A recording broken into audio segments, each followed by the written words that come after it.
জন্য সারা বিশ্বে দেখবেন তরুণদেরকে ধ্বংস করার সমস্ত ষড়যন্ত্র চক্রান্ত চলছে। কিভাবে?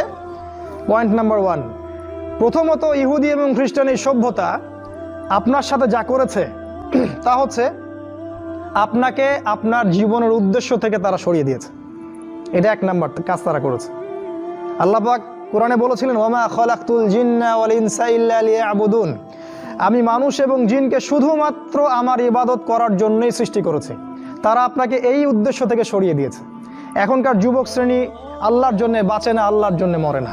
নো, এখনকার যুবক শ্রেণী টাকার জন্য বাঁচে, পদের জন্য বাঁচে, চাকরির জন্য বাঁচে, একটা মেয়ের জন্য বাঁচে। এখনকার যুবক শ্রেণী আল্লাহর জন্য বাঁচে না। ইল্লা মাশাআল্লাহ, অল্প কিছু ভাই আছে জানি, তাদের কথা আলাদা।